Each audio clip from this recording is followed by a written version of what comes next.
you are listening to the Kinetic Man Podcast. I'm Stuart.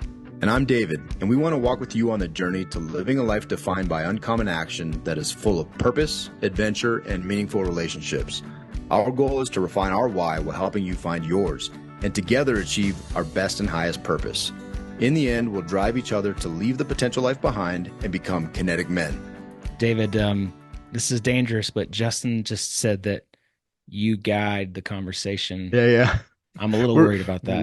It's gonna look like you can't see my pen right now, but it's gonna be this rabbit trail and this rat's nest of questions and spaghetti. Yeah. But we'll get to a point. We'll get to there. And eventually, but I believe it's going to be awesome. Super excited about today. Super excited about having Justin on the podcast. Justin, I imagine I'm not alone in this. You probably get this feedback, but your books have disproportionately to our relationship affected my life in an amazing, incredible, positive way. And I'm sure that's feedback you probably get, but there's also, I'm imagining tons and tons of people who you will never hear from till we get to heaven that you are impacting through just this amazing, your amazing ability to craft a story, which is funny because reading this, I'm like, dude, why is this guy not a full-time author? But I think you give a hint in your book. You're like, dude, this exhausts me. This process exhausts me. But thank you for joining us today. Really appreciate it. You're so welcome, and thanks for saying that, brother. I appreciate it. It is a thing. You write on this side of the screen, and you come up with all these ideas, and it is, you wonder, like, is anybody ever going to take you seriously? So it actually is always encouraging to hear that somebody out there actually is taking it seriously. So I appreciate you saying it. Hey, we take it so seriously, and we'll highlight this. There's some right before we hit record, we're talking about there's some things in my office that are actually directly from your book. The choice drink is not from your book. It's not what you prescribe, but the sentiment behind it and the actions behind it are very much are directly attributed to and derived from your book. And so much action. And as we dive into this, you talk about loneliness, and Sue and I were talking about this before we hit record, but I feel like this loneliness thing is definitely, I want to touch on it briefly, but then I want to get to the meat of the positive, the hope, the action, the friendship elements of your book. But I think we'd be remiss not to touch on it. But I will also caveat that we've talked about this. If you're a regular listener to the Connect Man podcast, or just you're a friend, we've talked this at length. And at this point, anybody out there who doesn't understand the impact of loneliness, I feel like your head's in the sand because it is so well studied. There's, the 90 years Harvard studies that you talk about, that we've read the books on that. Right. It is out there. The Surgeon General of the United States highlights it, which again is highlighted in your book. Right. If you don't know, it's your fault at this point. But a slight angle, one thing I did not, that was completely new when I read this book, and I never considered this, is you talked about how God said it is not good for a man to be alone in Genesis. Right.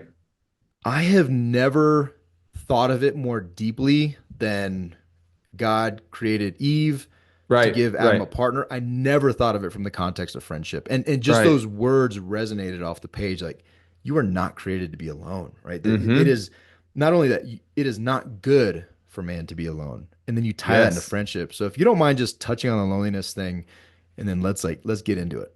Yeah, I kind of like the way you preface that too, because you can run through all the stats on loneliness, but I think it's kind of like telling a smoker that smoking's unhealthy. They know.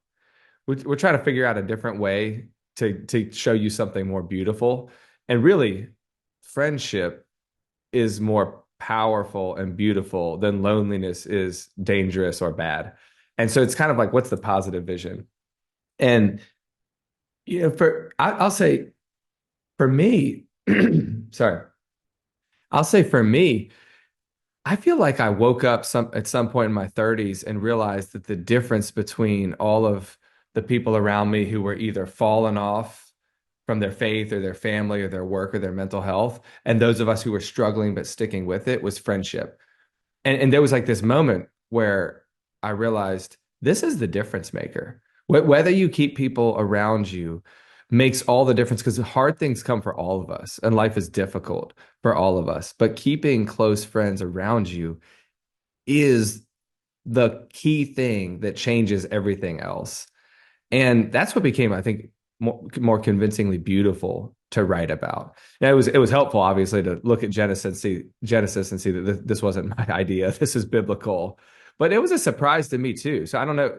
I could go right into Genesis, but I mean, I had never heard this either. Was this the first time that you had considered that there's something in Genesis for friendship? First time, and it was the take on that, specifically on that verse, and how you brought that to you, like, hey, God said this is good, this is good, this is good, and it is not good. Like all the way that you just framed that, I'd never thought of it from that perspective, Yeah, and I yeah, never tied it. Not a once in my life I've ever tied it, and I think this is like student our, this is our fourth or fifth time through the Bible in a year. I mean, we've spent some time in this, and I've sure. never once considered it from the friendship perspective. I always thought of it from just the Adam and Eve, the partner, Yeah. the wife. Yeah. Well, I will say, I think this was new to me probably in my late 20s, but when it hit me, I mean, it hit me like a bag of rocks. Like this might be one of the most important verses in the Bible. So I've always been, I'd probably say Genesis is my favorite book of the Bible to the extent we play favorites. I love it. And I can't get enough of the creation narrative because it paints a vision of what life was meant to be and what life will be like in the kingdom to come. And so I feel like going over it verse by verse and figuring out like what is here. And you have this, man, I guess I should drink more water today. Something wrong with my throat. Um, you've got this amazing narrative in Genesis 1 of God just loving the world into existence and speaking it. Amazing creation narrative of God declaring the goodness of the world over and over and over and over. And just this wild affirmation of what the world is and how humans were supposed to be in it. You get this good, good, very good. And I had never noticed that before Genesis 3, there's suddenly a not good, which is literary. It's a literary device. It's significant. The writer is trying to take this poetry drumbeat of creation is good, good, good, and humanity is very good. And then suddenly in chapter 2, we replay the narratives, we zoom in, and God looks at Adam and says, it's not good that you're alone. And when I heard, I think a pastor, I think it might have been Tim Keller originally that I heard this from, but I've read many theologians on it afterwards just to make sure this isn't a niche perspective, and it's not. In fact, rabbis and a lot of Hebrew scholars will actually go the most hard in this and say that there's a creation narrative that's sort of like horizontal, creating the framework, and then there's a divine narrative, God creating man and woman and their relationship to him. And then you go back and you see this communal narrative happening. And so everybody looks at this verse and says, something is happening because God looks at Adam before sin, before the fall, and says it's not good that you're alone, which is just weird when you think about he's with God. And I think so much of my upbringing in Christianity was this Jesus and me idea or feel, which isn't entirely incorrect. And I don't want to bash it. I mean, to walk with Jesus is the good life. It's just not the full picture to frame it that way because apparently Jesus never calls us to walk with him alone. And here in Genesis, you have this picture of God looking at Adam, them alone in the garden, saying, you can't experience me the way you were made to experience me until you experience me alongside other people. And this is the cue, I think, that relationships are more than physically important for us. They're more than fun. They're more than the meaning, in our life and the memories. They are something vastly spiritual so that we can't walk with Jesus the way that we're meant to until we walk with him beside other people. And that's the beginning of this whole call. It's interesting, and you said it. I can't remember what chapter it is, but I started and highlighted and wrote it down as a quote. You said it's easy to want real friendship, but it's much harder to try real friendship. And I think that's Mm, so true because we all desire relationships. We all want to have great you're right. friends, but there's a block. Like there's Yes. something is Yes. keeping us from actually trying and being in covenant relationships. I'm curious, like what you think that is. Well, I think the easy Sunday school answer is sin, but Yeah. I would flesh that out because you see it as the creation narrative continues, right? You see that sin coming into the world is the cause of our hiding, and I think this is really important to contrast. The end of that creation narrative is that God creates Eve for Adam, absolutely an ode to marriage, but also an ode to now community. God Adam can experience God around others. And you see this naked and unashamed verse, which again, there's marriage dynamics there, but there's also this relational dynamic of being fully known without shame, right? So fully exposed, nothing to hide without shame.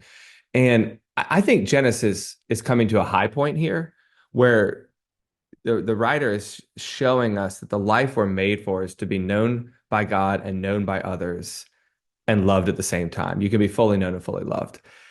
And that's exactly what you see starting to fall apart in Genesis 3 when sin comes into the world. Adam and Eve hide from each other behind fig leaves.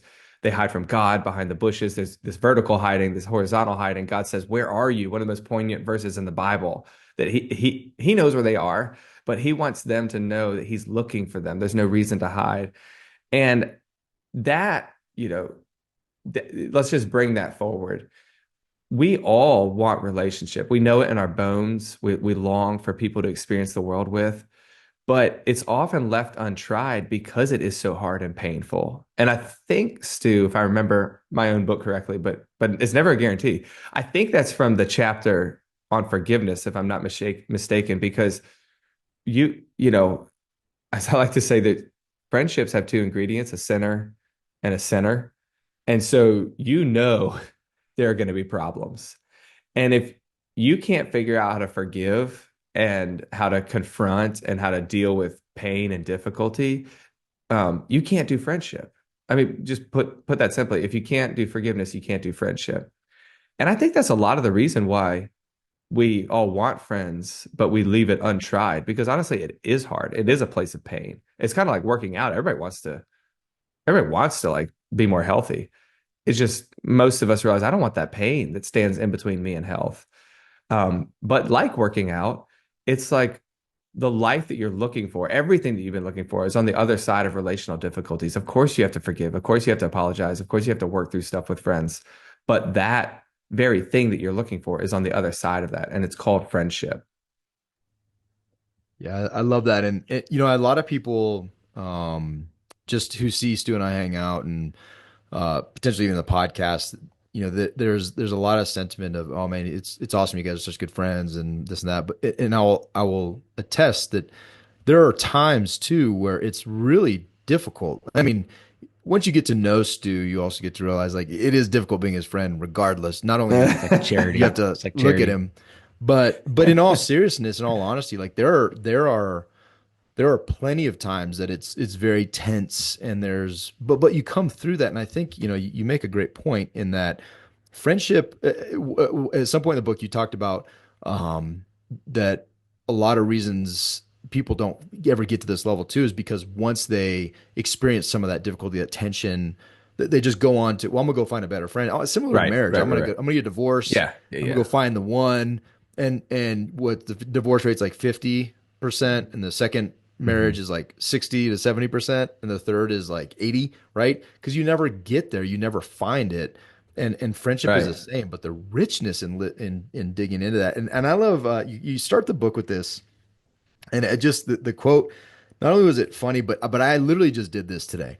The book opens with we often talk about you two moments. You talk about you two moments, like, oh, Yeah, really? yeah, Like yeah. you experience that as well. And you and C.S. Lewis beautifully describe this, the beginning of friendship. You say that you characterize it as, or I think C.S. Lewis's words, but Yep, you yep, really yep. anchored on it, the semi-articulate fumblings Yes. of, should we be best friends, right? Should, Uh-huh. should we Yeah. be best friends? And the awkwardness behind that. But I will tell you, it gets so much easier. Today I called the guy. I'm like, hey man, I would really like to invest in our relationship. You're Yeah, here yeah, local, I'm here yeah. local, and do you want to be friends? And dude, Yeah. it was Are funny. you, Like are we you cheating on me, laughed. dude? Are you cheating on me? I didn't say best friends. I said Oh, friends. oh, okay. Okay. Let's. I want to be. I said I want to go much deeper in a relationship with you. Fair. Ultimately, caveat, to replace Stu because. But in that, I'm just curious. Do you believe that this awkwardness is something that you just have to get comfortable with if you Yes. truly desire to live Yes. deeper? And I want to hear it from you as well. Does it not get easier to be that awkward, or does it for you? Because for me, it's like totally. Like it's not awkward for me. I'm sure for the recipient it's awkward. Yeah, yes. I think you can get better and more direct at being awkward. And I think that's a virtue. So I mean, yeah, like we just talked about the difficulty in the midst of friendship, forgiveness, but there's a difficulty at the beginning, and that is how do you initiate this thing? How do you kick these things off? And when you say the kinds of things you just said, I'm used to hearing it, right? I think about it. But to anybody on the outside, they'd be like, are you dating? Like, wait, are you talking to a woman? What is going on here? Because you actually recognize the awkwardness is coming from somewhere, because there's this connotation of intimacy and desire and intention. And who knows if this is going to work? Like I'm worried too. And the story you're referencing is from the very beginning of the book, where my now best friend, approached me in high school next to the lockers and was like, should we be best friends? And it goes down in history as one of the most awkward and important moments in my life. And I love that C.S. Lewis names this in his book, The Four Loves, the essay on phileos. Yeah, he says that almost all friendships start with some moment of saying, oh, you too see the world this way, or you too love this weird thing that I love. And once you realize you connect on something in the world through semi-articulate fumblings, of friendship is born, he writes. And I just think there is a divine wisdom there. Going back to my favorite book, Genesis, the creation narrative, you have the example of God speaking the world into existence. And we could probably do a whole podcast. Actually, I know that I could, on what that means for humans and words. But the sentence version would be that we're made in the image of God. And Adam's first vocation in the garden as an image bearer is to speak and organize the world into reality by naming it. So this wild thing that we actually do with our bodies, by the way, like we resonate air, we shake the air with our vocal cords, and it's recognizable to other people, and it creates this spell or even magic. I don't think it's too far to go. The root of spell obviously is like to put letters together into words.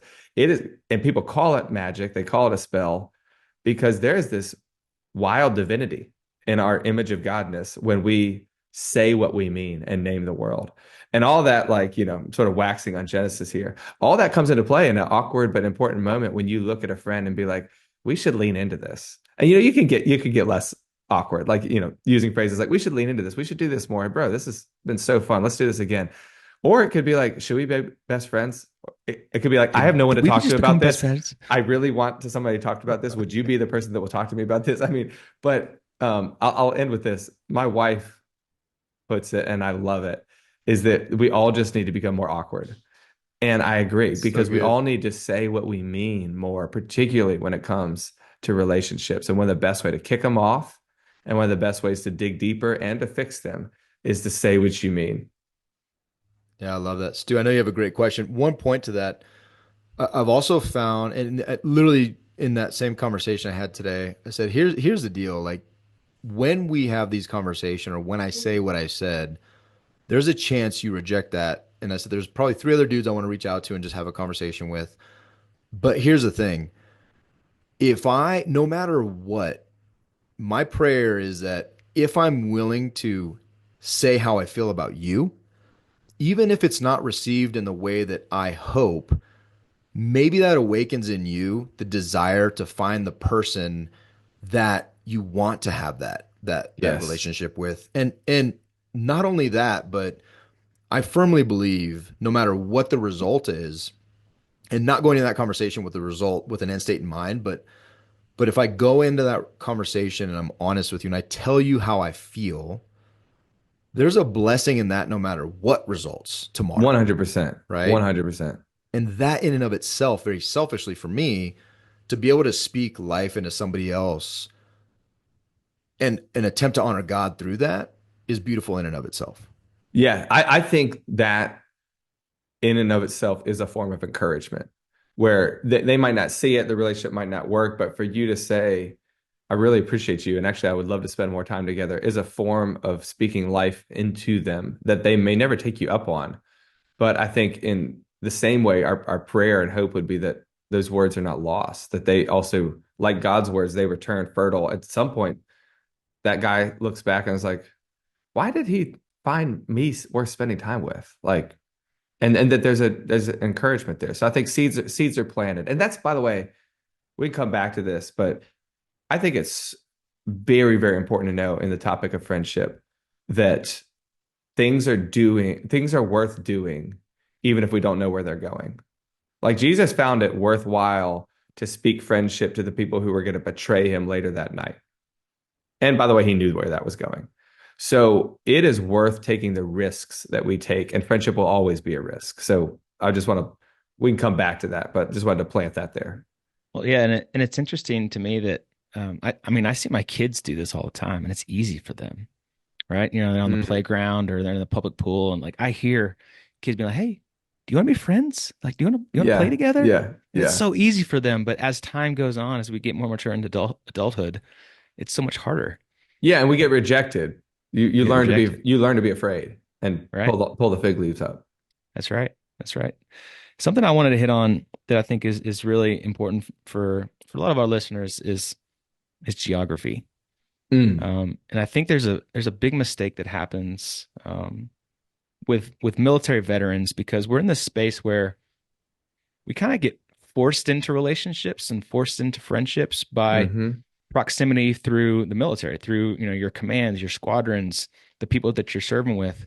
But every 3 to 4 years, you're moving, hmm and you get these really close friendships around the family, but then you leave. And I think a lot of us still feel like we have these close friendships, and it's easy to maintain those friendships even if they're at a long distance. And we don't try to make new friendships in proximity, specifically when like we're done with the military, when we hang it up, when Right, we're not moving right, ever again, and we start to establish roots. I think we long for and continue to try to strive for those friendships that are far away, but we make no new efforts to make friendships in proximity to each other. right, And I think it's so important to hit on this for that fact that we're failing in this arena. And I think there's so many other things currently in our culture that are hindering us from having these geographic in proximity relationships and friendships. And I'd be curious, like, what's your thoughts on that? Because you talk a lot about like choosing work over, friendships and all these yeah, cultural things that are happening right now that are impacting us to not get close. right. I would start by naming the virtue that I do think the military builds in a lot of people of the ability to catalyze friendships wherever you are. Um, I think I experienced some of this with my missionary work in China. Like my wife and I uprooted right after college and moved to China. And it was such an important time in our life to make all these new relationships and learn to make them cross culturally, then have to come back and remake new ones in law school. And then we uprooted again 3 years later. And by the time we rooted where we are in Richmond, Virginia, we had been through a college phase, a missionary in China phase, a law school phase.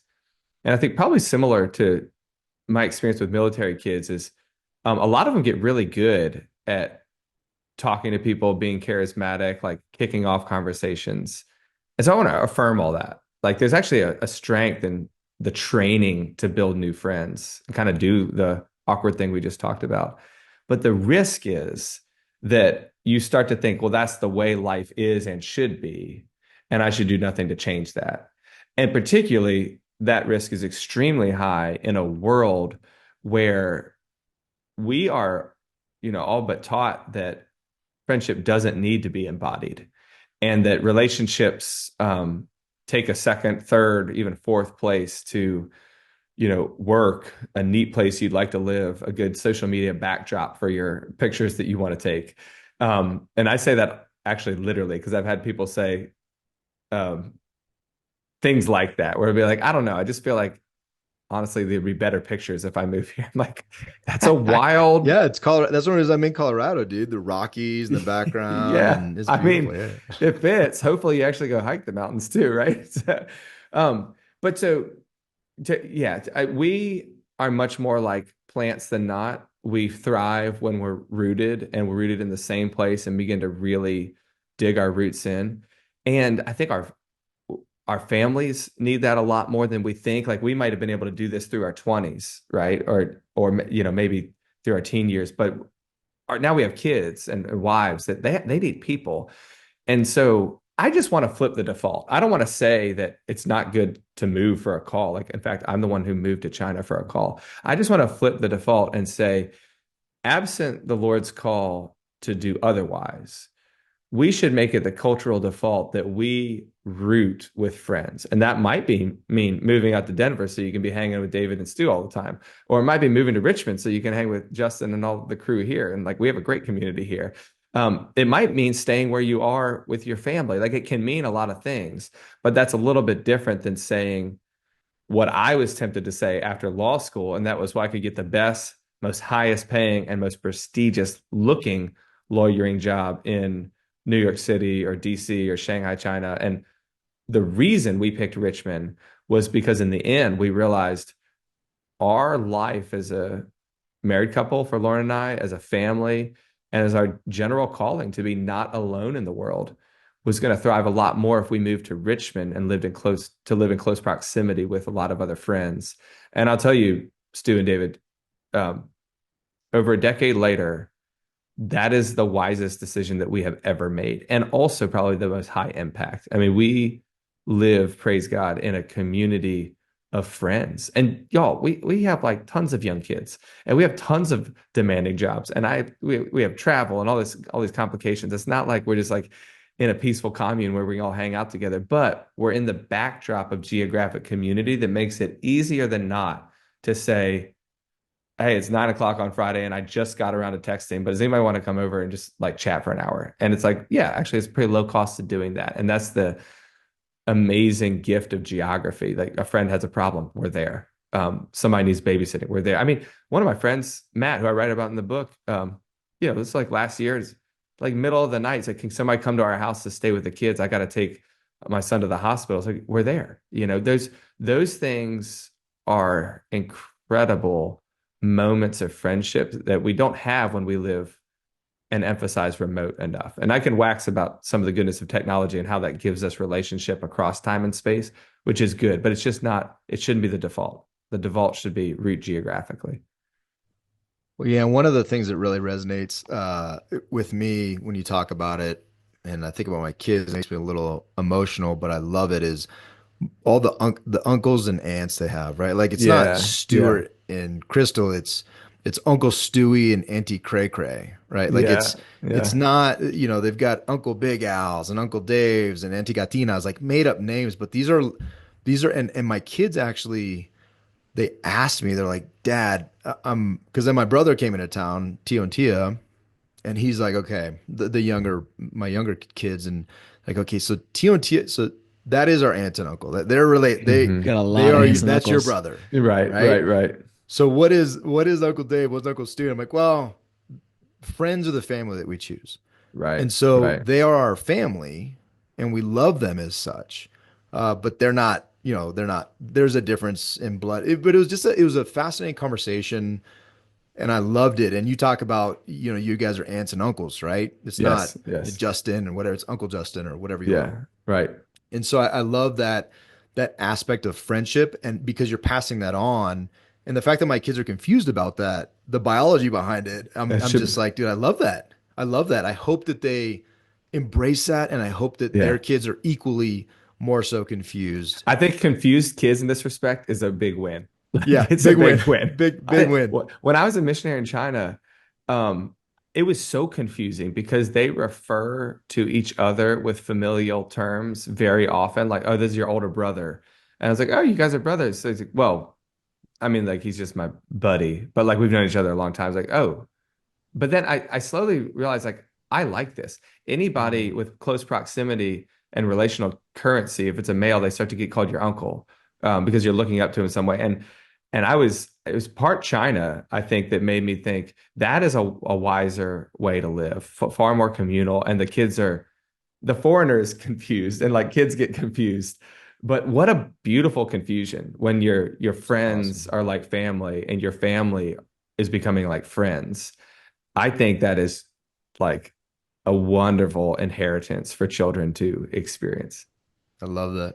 I love that. I want to go back. One thing you said, you said shifting the default, and one of the things you highlight in your book is that the default currently is this is getting just kind of sucked into a current, and it's a current of loneliness. It's by not making choices to be intentional, which is the default. Hmm. Unfortunately, you are choosing what inevitably ends in loneliness. You're choosing a path. You're choosing Yeah, to yeah. drift, I think is how you frame it. And so I Hmm. want to highlight that. And here's a question. It's probably a little bit unfair, but I'm gonna put you on the Oh, spot with it. now I'm intrigued. Yeah. So you have, and I'll just read them out. There's 10 different chapters on, there's vulnerability, honesty, covenant, forgiveness, invitation, geography, time, communication, memory, and worship. These are I don't want to call them steps, 'cause it's not necessarily sequential, but these are the aspects, the art The of arts. Yeah, friendship. yeah. Uh, which one of those would you say is the most important? Covenant or forgiveness. Um, if I had to choose. Because oh man, this is hard, David. This is hard. Yeah, I Because told you it was going to be an then unfair yeah, question. it's unfair. I think I'm going to say covenant and forgiveness because those are capacious. They hold a lot of ideas. Um, to me, covenant deals with the unknown future, and forgiveness deals with the difficult past. And that brings friendships out of the moments of enjoyment that are kind of easy. Like anybody can have a good time with somebody, but it's hard for us to forgive the past and promise into the future. And I think it's those two things that go together. And you see this in the life of Christ. I mean, this is the core of his teaching on friendship. When you get to John 15, this is like the high watermark of this narrative in the Bible. If we started in Genesis with we're made for other people, but sin has put us into this loneliness and hiding. John 15 is where Jesus comes and says, I know you fully. Like you are sinners, but I love you anyway. And he calls them friends. He says, I don't call you servants, but friends because I've disclosed everything to you. So in this idea of covenanting with people, you know me. Um, I'm disclosed to you. The fig leaves are gone, the bushes are gone. I'm fully known. And yet in that state, because my past is forgiven and the future is promised, relationship can be restored to Eden. And this is where I'm trying to communicate in a couple of different ways. I'll just say it blatantly here.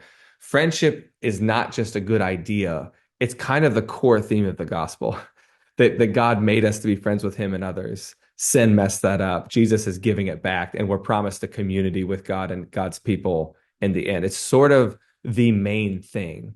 And that's why I think this idea of covenant friendship is important because that's admittedly my idea, but it's the way of taking friendship, which is a word we're tired of or confused about and doesn't seem to mean all that much, and elevating it to this core theme of the gospel. But that requires this reality of forgiveness. And that's the past being forgiven and the future being promised. And Jesus is the archetype of that kind of friendship. So I think those are the twin arts, David, that win the prize because it's in one way, it's just to say, be like Jesus, walk into people's lives, and despite all the trouble, forgive it. And despite all the unknowns about the future, commit to it. Like forgive and covenant. And there you have the future and the past coming together into this beautiful thing we call friendship. Mm. Well, and the most risk to be hurt in those two, I think that you Yeah. risk Well, rejection and you risk being hurt and having to forgive. I mean, those are big lifts, right? Those are you're putting yourself out there you in those do. two. G.K. Chesterton has a great quote where I think he says a prom a covenant is making a promise with ourselves in the future or making an appointment with ourselves in the future. And it's this idea that I'm going to try to act the same in the future as I want to now. And that's the hard thing about life, right? Because we get hurt in the meantime. But without it, I just want to say, I guess, yes, it's risky. But without it, life is so much more risky. Life is so much more difficult. Life is so much harder because we don't know where we'll be. We don't know who might be around to love us. And really, I think covenant is, I mean, God shows it to us all the time. It is to kind of like along there with words because we do it by words. It's such an image of God bearing thing when we say, I'm going to stick with you, or I'm going to be this kind of father. I'm not leaving you. Like, I mean, just think about this in fatherhood, right? I often tell my kids in the evening, not in a weird way, but I'll say, God loves you, Jesus died for you, and the Holy Spirit is with you. So I'm going to love you. I'm going to sacrifice for you, and I'll never leave you. And they hear that like it's like second nature. They're probably not even listening. They're thinking about can I get out of bed now? Or can I have a snack now? And the answer is no. Like you got to go to bed. but like in That's this nice. moment, it's becoming normal to them that I will never leave you. That's not on the table. Like that's not an option. I know that 50% or more people do that. That's not where we follow Jesus. We stick together because he's stuck with us. And that ethic completely extends into relationships rather than saying, well, they hurt me. They said something bad about me. They betrayed me. They didn't keep my confidence. Is this idea, well, yeah, they're sinners too, but we're going to try to fight this out and stick with each other. Of course, friendship is not marriage. There's some important distinctions, but that covenantal ethic, I think, is the difference between being like the rest of culture, which cancels people, calls them toxic, and then throws them out like disposable cups that are like can never be used again, right? Instead of saying, you have problems just like me, but let's work together through this. That is a gospel response to sin in relationship. And it's also the core of friendship.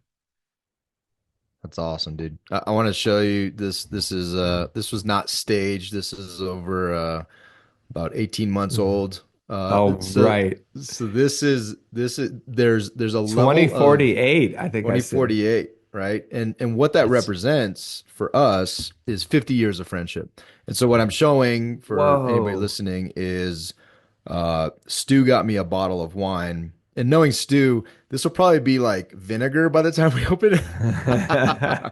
But he got a bottle Costco of special, wine. baby. Yeah. That's right. That's right. We're gonna use bread. We're gonna dip. It's gonna be a bread dip versus a Yeah. wine.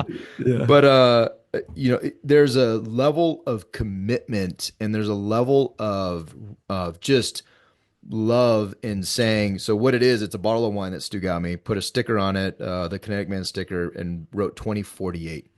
And this comes directly from your book, but it's covenant friendship and it's a commitment that in 2048 we're going to open this bottle of wine and we'll be celebrating 50 years of friendship. Mm, And it'll be give me a little emotional. It'll be a beautiful thing, mm. but again, it's not marriage. It's not something that it's not. But what it is Yeah. beautiful, powerful, and above all, in the model of and honoring to God, which is Amen. Amen. incredible, right? And I think it's a radical thing to put on display. And I love how it's sitting on display behind you. It's such a radical thing to put on display in our current cultural moment to show, I think of them as bonfires, show these fires of friendship in the cold, dark wilderness of our loneliness epidemic and say, we live differently and there's a different way to live. And that I think is so people want to pull up to that, right? Like you see a bonfire, you're like, I want to get in that circle. And that we need more gestures of covenantal friendship like this to make it normal and to like light the fire, show our children. Like I hope your kids ask about that, right? Like I know my kids ask about the bottles that we have, and we need it. We need that. I got a little emotional myself when you were talking about it. Um, hey, with a few minutes left, I want to talk about Yeah. technology and communication. Um, Yeah. I feel like that, and you said it could be a powerful, positive thing, but it can also be a very, big hindrance to our friendships. And you said that we use technology for what it was made for. Can you hit on that? Like how can we use technology in a good way, and how do we need to protect ourselves from technology that could hinder our friendship? Yeah. I, I'll try to be brief because you could do a lot on this, Yeah. right? But going back to my favorite book of Genesis, God calls us to make, right? We're creators. So it is fundamentally good that we develop stuff. I am not a Luddite in the camp of we just need to go back. No. But everything we develop has what theologians would call a telos or a purpose. Like an invention is for something. And so Christians want to look at the world and we want to say everything should be for the glory of God and the love of humans. As in it should help us to love God and love each other more. Okay. Which to do that, you have to think like, who are we and how are we made? And so here's the problem that we find so often with technology is that it has an incorrect telos. It is to make life easier and able to be done alone when life is not should not always be easier and actually should be done together.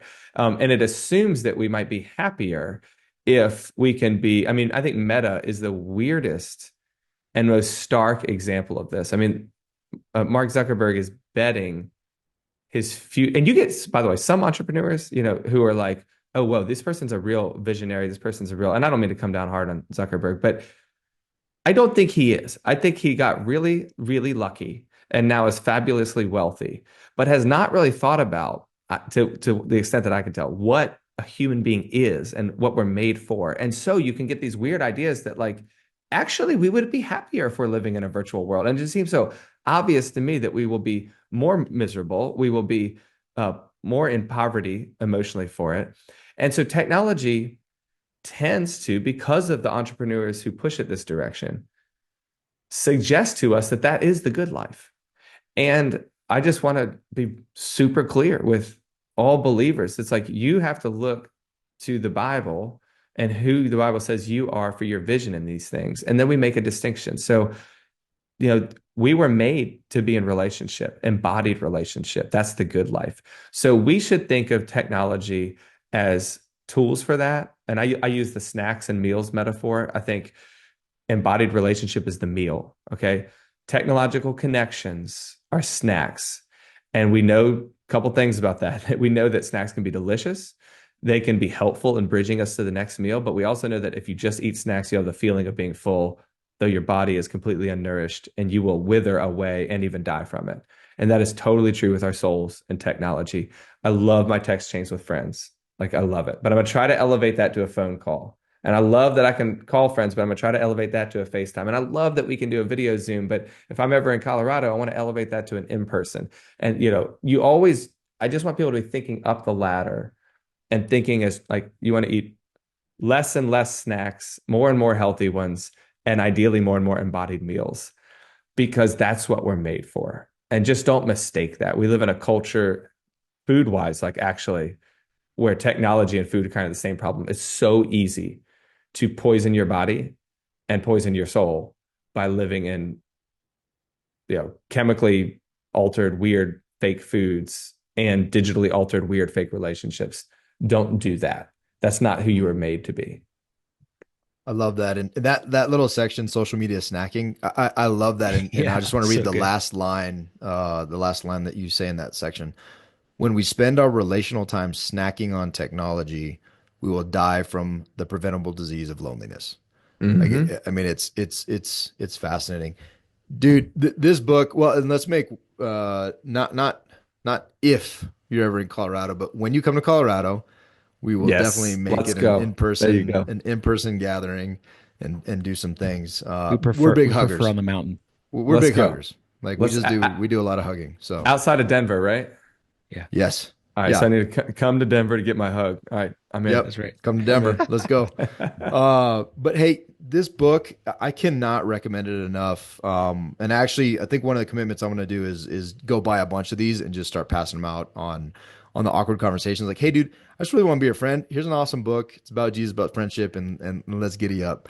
Oh man, I Because love that. it's that impactful. It was really, really, it spoke very deeply, and obviously, you know, it impacted us in a way that we're doing covenant friendship 50 Praise God, year man. It's so cool. celebrations and just things that are absolutely critical to life, right? And Yeah. not snacking through our way through life, but like no kidding, have hearty, relational, deep interactions. And so, dude, you will absolutely not see on this side of heaven the impact that this book has made, but that's something to look forward to, I think, for you. Oh man, praise God. I can't wait to share that bottle or one similar to it with you guys in the kingdom to come. Awesome. I That'll be a love good it. vintage. I love it. Justin, where do we send more people to read your books, learn about you and everything that you're doing? Two best ways would be at justinwhitmelearly.com, and Google will get you there. You sign up for my email list there. I keep people updated on new books I'm writing, thoughts I'm thinking. And then Instagram is the other place where I post videos a lot about habits, parenting, friendship, and stuff like that. So depending on what you want to do, you can listen to me criticize social media on social media or just sign up There for you my go. email list. Like both are good. It's interesting. We have a text chain within the Kinetic Man group, and last night one of the guys was talking about like parenting challenges and being a dad and hmm struggling with punishment and stuff like that. And I found one of your posts about Yeah, awesome. being a dad and posted it in there, and it was very helpful for him. So Well, yeah, I hope it helped. As much as like you heard me rail on social media and Meta, there are really good sides. It's just don't make the yeah, snack the meal. And there's a lot of wonderful uses for getting your message out there, getting your podcast out there, putting great content out there. yeah, man. And we didn't even hit on it. I have both books in the back here, The Common Rule and Habits of the Household, both fantastic books as well. Appreciate everything you do, man. Thanks for joining us, and can't wait to hug it out in Colorado when you come. I love it. Thank you, brothers. Man, Keep the fire of friendship burning. Thanks, Justin. thank you, Justin. Thank you for listening to the Connect Man podcast. If you are growth minded, community focused, and willing to take uncommon action to redefine success and live an abundant life, visit our website at www.thekineticman.com to see all the ways we can connect. And on our website, you can find more information on everything we're doing, like joining our meetup page to get the details on our webinars and our local Thursday gatherings here in Colorado. From our site, you can also find more information on and sign up for the next Kinetic Man retreat and the next house of our mastermind group. Finally, we always appreciate your love and support. Please share this episode and go rate us on your favorite podcast player of choice. Thank you again. Now go take uncommon action.